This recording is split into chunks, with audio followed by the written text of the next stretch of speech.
Okay, I hope this is recording. We're going to start chapter 29. And let's see. Um, Business cycles, unemployment, inflation, very important chapter. We have many phases of the business cycle: peak, recession, trough, and expansion. Definition of a recession, very important. 2 consecutive quarters of falling GDP, or 6 months. We always look at the business cycle against a backdrop of growth because most of the time the economy's growing.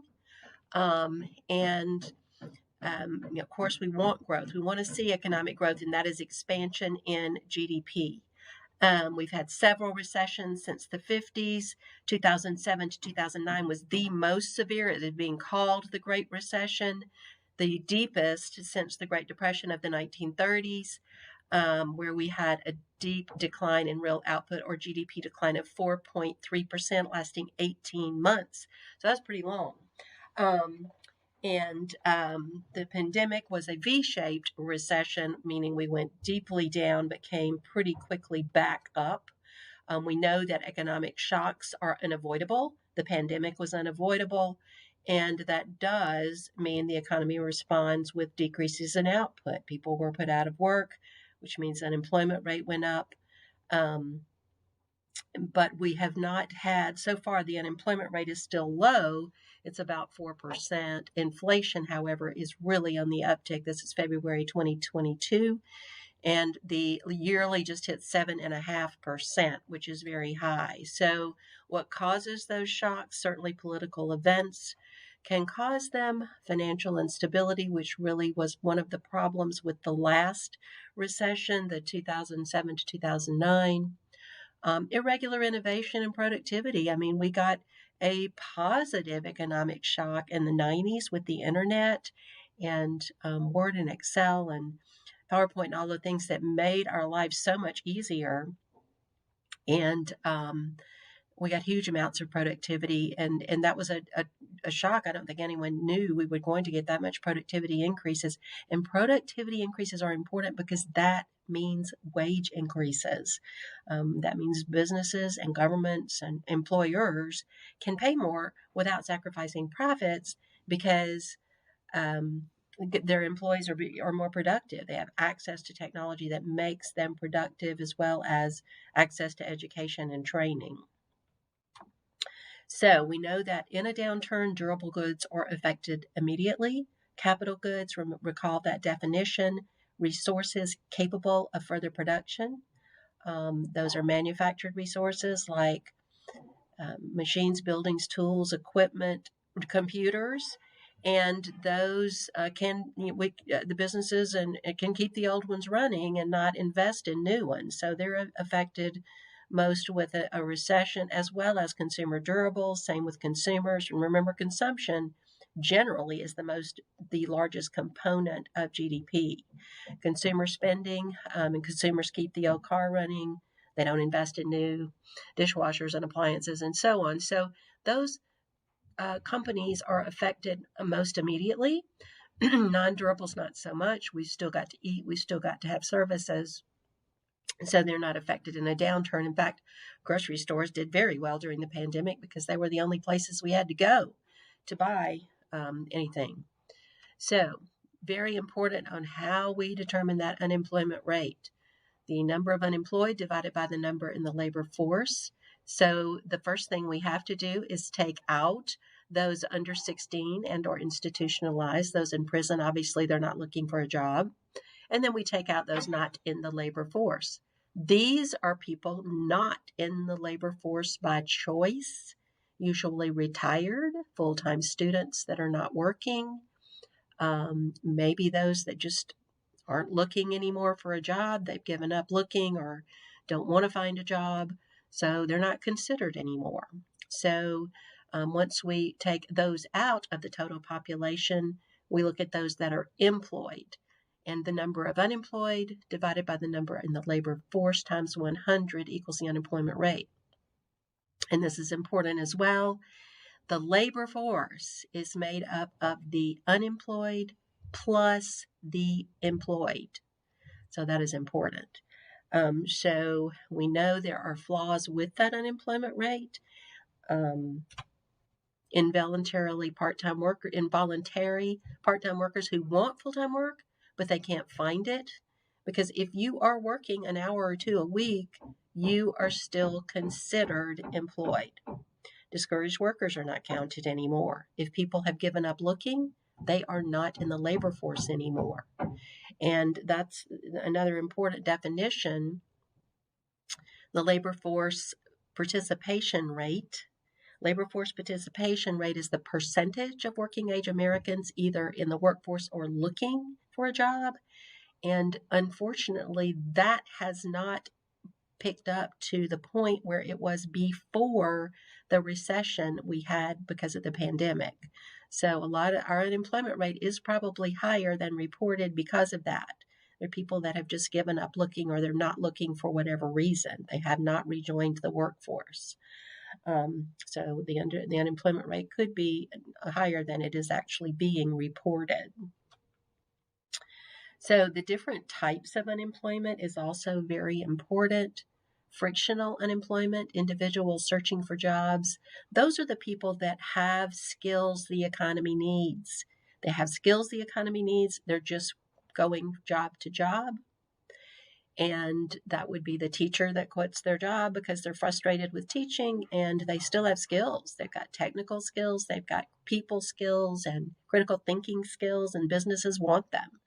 So we're probably going to have to see teachers' salaries start going up to reflect the people leaving the profession. But that frictional is they have skills. We're always going to have some of that. Structural unemployment occurs due to changes in the structure of the demand for labor. Economies change. We no longer need telephone operators. Eventually, we probably won't need people to read meters for electric, gas, and water because those will be done remotely. Robotics have replaced some on the job, and those jobs may never come back. But it's important to remember that structure can also mean structural. We need new skills.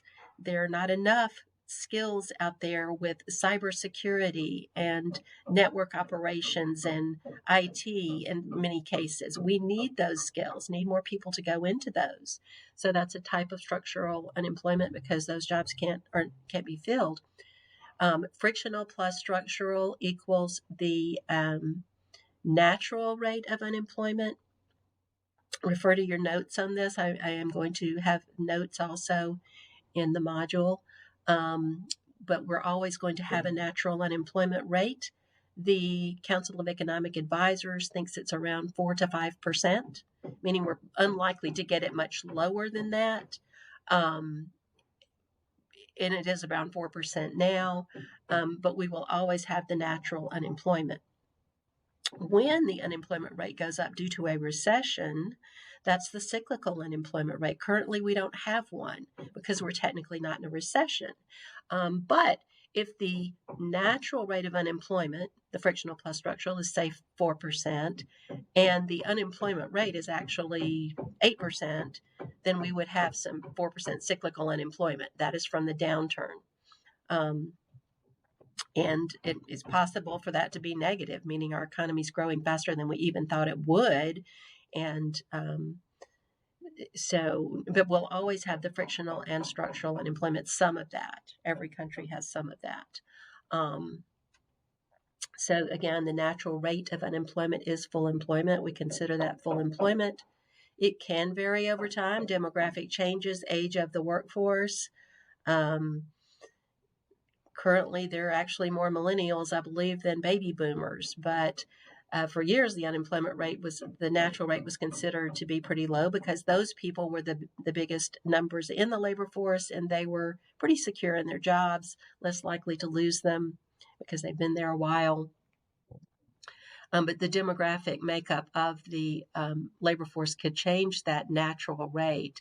Changing job search methods. I would look for a first job in the dark ages when I had to actually get the newspaper, look at the wanted ads, and drive my resume around. We look online now, and it's so much easier, so much faster. Most interviews are not even done face to face anymore. They're online, so that can make that it much easier to find a job. Public policy changes.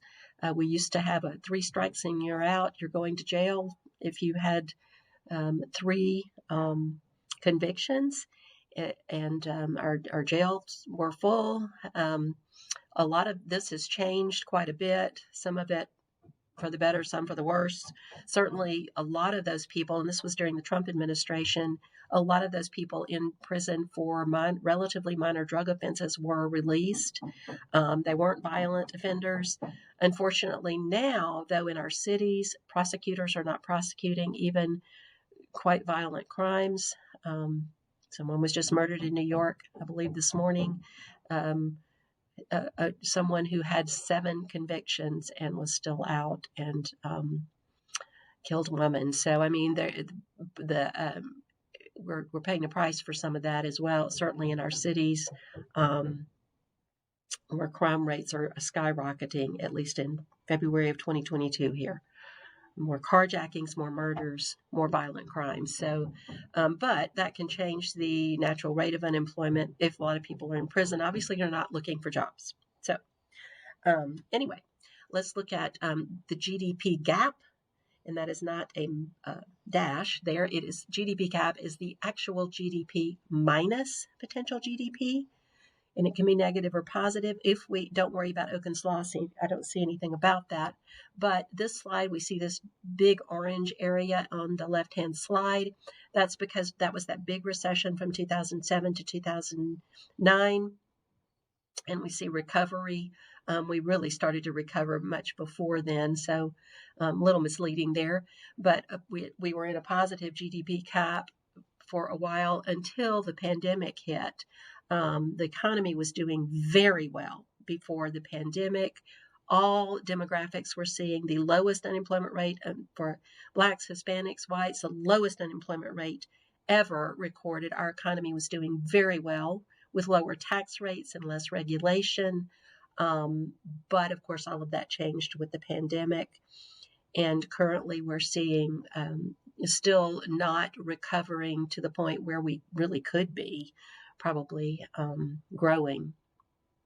But of course, the next book will show that recession. We get a new book next year. We can just see the unemployment rate. We really spiked about in the recession, at the end of the recession at about 10%. It was going down ever since, but we did hit way over that during the pandemic, the unemployment rate. But currently it's around 4%. And refer to your notes on that. The next video will include inflation.